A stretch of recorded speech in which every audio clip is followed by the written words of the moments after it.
Hello मेरे प्यारे प्यारे दोस्तों, आप सभी का आपके अपने चैनल समझ समझ के समझना में बहुत बहुत स्वागत है। जैसा कि आप लोगों को पता है कि हम लोग समास पढ़ रहे थे। समास में हम लोगों ने समास के सारे पॉइंट्स पढ़ लिए हैं। समास में हम लोगों ने समास के भेद भी सब पढ़ लिए हैं। ऑल ओवर हम लोगों ने समास खत्म कर दिया है।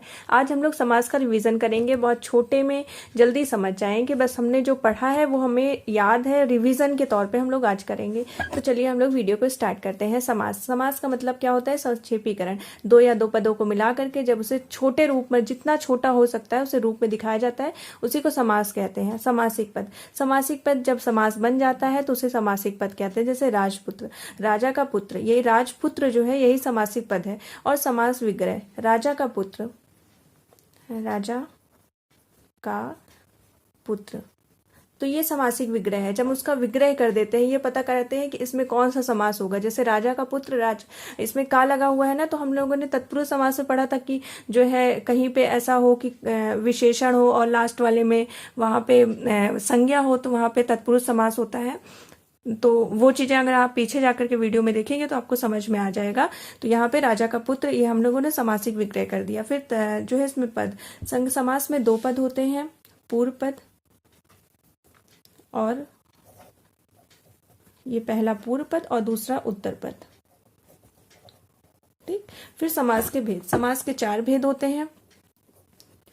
आप लोग कहेंगे कि हमने तो 6 लिखा है। समास के कुछ लोग 6 भेद मानते हैं, कुछ लोग 4 भेद मांगते हैं।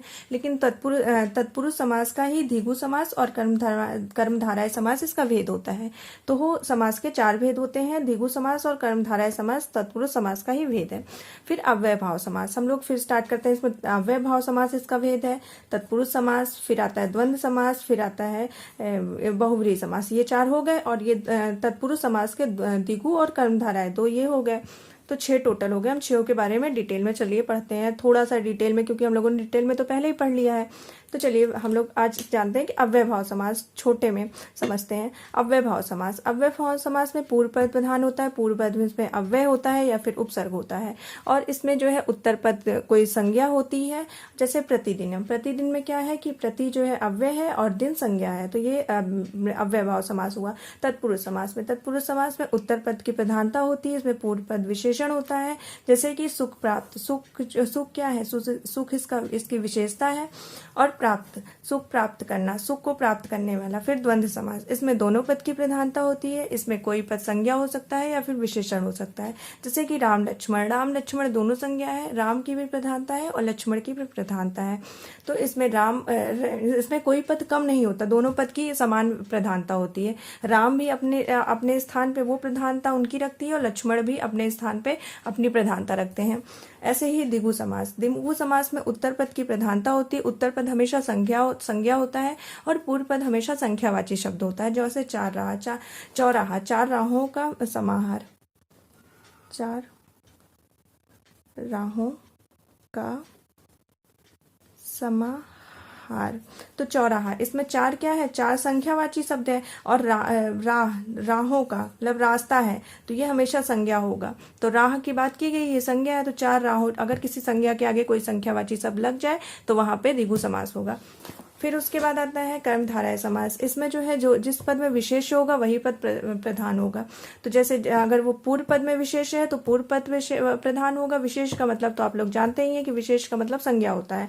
विशेष्य कहीं है तो अगर जो उस सेंटेंस में संज्ञा है वही विशेष्य होगा।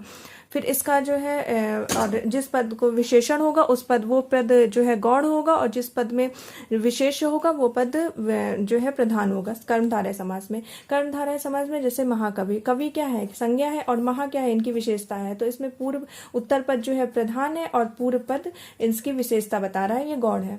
फिर आता है जो है बहुव्रीहि समास। बहुव्रीहि समास में इसमें दोनों पद प्रधान नहीं होते हैं, दोनों पद को मिला करके एक किसी अन्य के बारे में बोध होता है जो केवल एक होता है। जैसे कि चक्रधर, चक्र को धारण करने वाला, चक्र को धारण करने वाले, अर्थात विष्णु ठीक। चक्र को धारण करने वाले अर्थात विष्णु। चक्र को कौन धारण करता है? सिर्फ विष्णु। अगर चक्रधर कहेंगे तो सिर्फ विष्णु के बारे में बात होगी। तो हम लोगों ने जितने दिन से, ऐसे 5-6 दिन से हम लोगों ने क्लासेस की थी, समास के बारे में पढ़ा था। आज हम लोगों ने समास का रिविजन भी कर लिया। अगर अभी भी आपको कोई डाउट हो तो आप लोग कॉमेंट में जरूर बता सकते हैं। आज हम लोगों ने बहुत शॉर्ट में बस रिविजन के तौर में समास पढ़ा है। अगर इसके बाद हम लोग कल किसी नए टॉपिक के साथ आएंगे। अगर आपको वीडियो अच्छा लगा हो तो लाइक करिएगा, चैनल को सब्सक्राइब करिएगा। हाँ, और कमेंट करना मत भूलिएगा। अगर कोई भी कंफ्यूजन हो तो आप कमेंट जरूर करिएगा, किसी उदाहरण में या फिर कुछ चीजें समझ में ना आई हो तो भी आप कुछ किसी बात पे भी आप कमेंट कर सकते हैं। ठीक है, थैंक यू सो मच।